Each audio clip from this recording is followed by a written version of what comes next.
be looking at changes in the team, give more opportunities. And of course, as we mentioned, that some of the Bangladeshi players have really excelled. Tanzid Hassan Tamim in particular has been absolutely top class. A couple of 50s, clicking at the right time and really enjoying himself.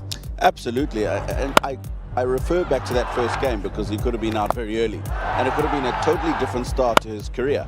But he's gone on in 4 matches, he's got 2 half centuries. But you could see the way he played the other evening that he's got a whole lot more confidence about his game, and that comes from, you know, that first start that he had.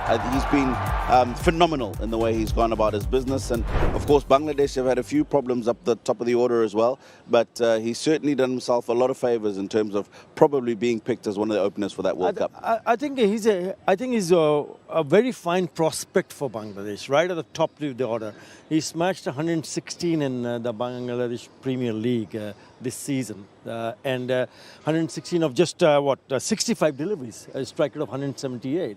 So what impresses me about him is like he plays conventional cricket.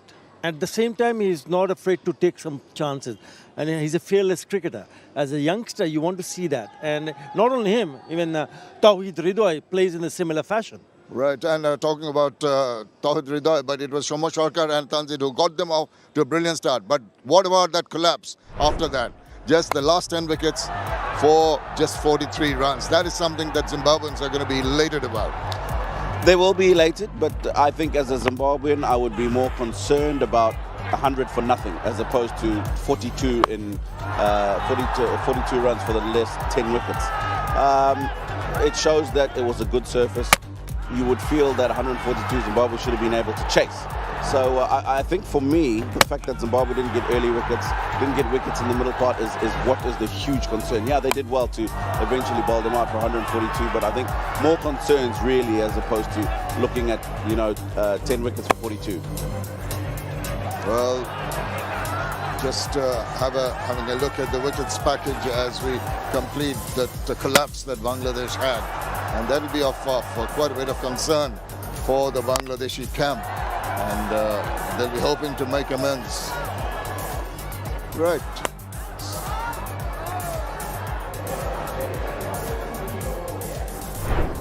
Right, and so just looking at the fall of those wickets in a heap, that'll be of concern to the think tank, particularly the batting coach of Bangladesh, David Hemp. Short while earlier, H.J. Ackerman caught up with him. David, 4-0 up, obviously you're very happy with that, but how do you feel the batters have gone in this series? Well, look, I think overall as a group, I think we've the things that we've been talking about in training and practice, and obviously what's come out of the games in terms of reviews, we've been making progress. You're always going to have areas that, as you know, that you're working on as both individually and collectively. But I think for me, it's a bit about the assessment is the big thing, and are we making those assessments and then adapting to those assessments during the game? I think that's the difference. That's the key bit where we can, I think, make some really good progress. But in terms of player form, yeah, like I think there's a couple of players in really good touch, and their approach is really good, and what we're seeing in training is excellent. Those are a little bit maybe short of runs. The way they're training has been, for me, has been pleasing because they're trying to get better and they're identifying what they need to work on, which is great. I'm trying to talk about one player who's in form, Tawhid Hridoy. Something that's been noticeable for me has been early on in his career, just looking for boundaries. He seems to have taken his game to another level. Has that been something that he's really worked hard on? Yeah, yes, I think it's 2 bits to that. I think one is obviously he's a little bit more experienced. So I think with experience comes that understanding of yourself and what you need to do as a player as you mature. So I think he's that sort of dropping into his game now that I still need to assess what I'm playing on, get used to that. But then for once I do make that assessment and I'm confident, that's what we're seeing from him, he's then playing to his strengths. And I think that's the bit for me, again, talk about what's important. As you know, as a player, is not gone away from what you do well, and he's doing that consistently at the moment, which is great to see. All right, David, look, thanks very much for your time, and good luck for today and the World Cup. Thanks very much. Well, you have to look at the other side of the coin and think of the batting of Zimbabwe. Wellington Masakadze, Jonathan Campbell putting up his hand, and really impressive, the youngster coming through, Tino. Very, very impressive. I'll go back to his first innings as well. He could have been out for naught. But what I liked is the approach that he had. He was positive. He knows where he scores well, and he's gone out there and he's decided that this is where I'm going to score my runs. Leg side, very, very strong. And you would see that with a little more experience and more time in international cricket, he's going to be one for the future. So I think the middle order for Zimbabwe looks okay. You've got a Madande, you've got Campbell, who's starting to find his way in international cricket. It's just the top order that really needs addressing at the moment. Yes, well, finding his way in international cricket. What are his thought processes? How's his approach? All that was revealed to H.D. Ackerman when he caught up with him. Jonathan, your first international tour with Zimbabwe, how have you enjoyed it? Yeah, it's been brilliant. I mean, the crowds here are excellent. I've been welcomed into the team very nicely, and yeah, not an easy place to play, but it's been a great experience so far. What do you mean by not an easy place to play? Yeah, obviously the wickets are slightly different. I think Chittagong wickets were quite nice. The other night was a total different experience altogether. Yeah, and I expect today is going to be much of the same, but yeah, it's all part of the learning and I'm really enjoying it.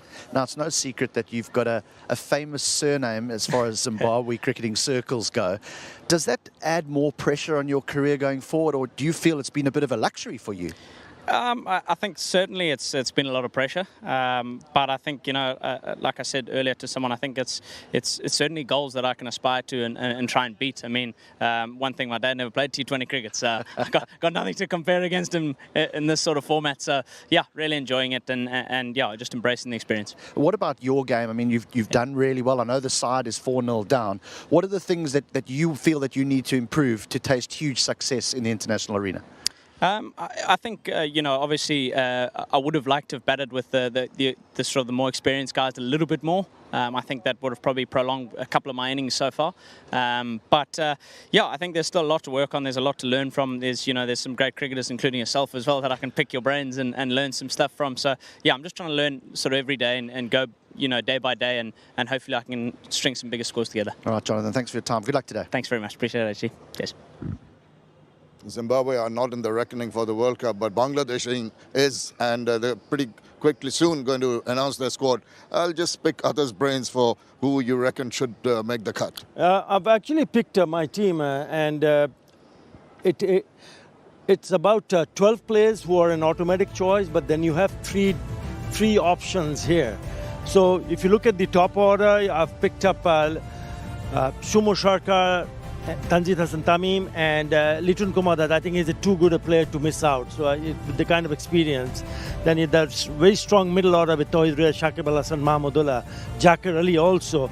The concern for Bangladesh is whether they will need to pick someone who can play the role as a wicketkeeper, because Jakir Ali has struggled behind the stumps. So that's the reason I have a standby Nurul Hassan Chauhan. Whether they'll be thinking about him or not, we'll have to wait and see. But they look a pretty balanced side.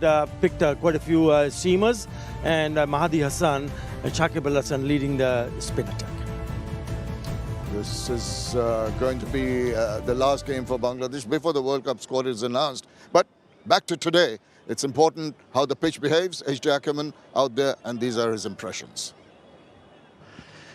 Well, this is a little bit different. 10 a.m. start here in Bangladesh. What that might mean is that the surface has been under covers for most of the night and most of the morning. Maybe it does a little bit early on, but I doubt it, because what this pitch has offered, which is more than what was offered in Chattogram, is turn.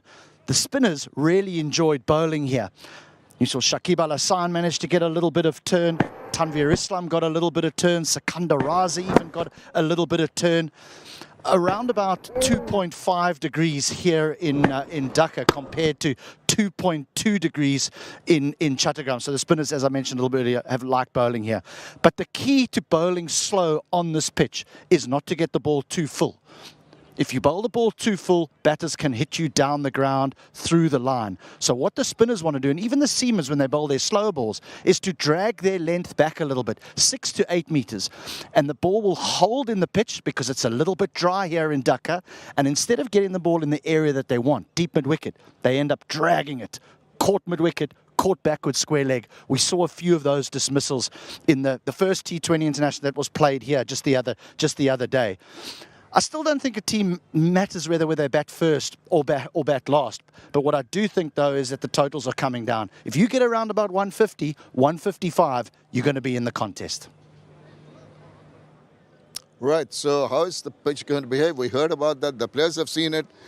What do you reckon? There's a better turn, it's here. Yeah, as they you did, said. and I expect there to be a little bit more turn today. The only thing I want to say about the spinners is the Zimbabwean spinners have to learn from the Bangladesh spinners.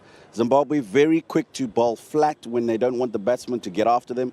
Bangladesh spinners go the other way. They give it a little bit of air. On a surface like this, you heard HD talking about pull the length back a little bit, give it a bit of air, it'll turn. So I think the Zimbabwean spinners in that instance just need to just slow it up a little bit, give it a bit of air. You're right. Thought process is going on, but all important talks. We mentioned it's a day game. Short while earlier, HD Ackerman, who's been pretty busy this morning, caught up with the match referee and the two captains for the all-important toss. So we got an early start today for this final T20 International, so things might get a little bit uncomfortable as far as the heat goes for that second part of the match. Right, for the last time, out here in the middle, Mr. Ranjan Madagali, our match referee. Sekunda Raza, the captain of Zimbabwe, and Najmul Hussain Shanto, the captain of Bangladesh. Shanto, you have the coin. Tails, please. Tails is the call. Tails is the call. Tails it is. Zimbabwe. It is a tail. Sekunda, what are you going to do first and why? Yeah, we're going to have a ball first, looking at the weather yesterday as well. And looking at the wicket, I think, again, this could be a wicket where we'll try and make early inroads. I know we didn't do it last game, but I thought the comeback was fantastic from the boys. So we try and put them under pressure again today.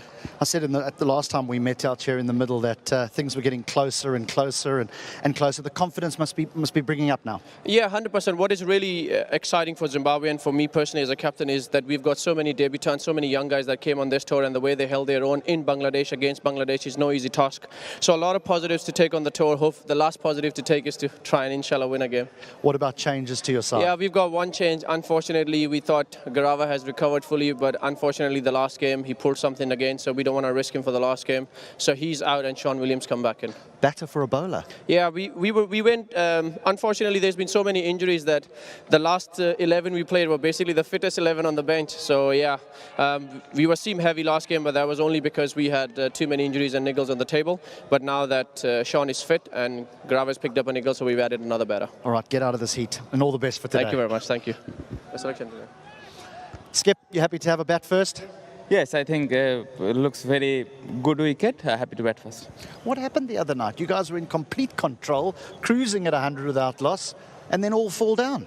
I think the way Tamim and Shomo batted, really happy for them. But what we felt, the wicket wasn't that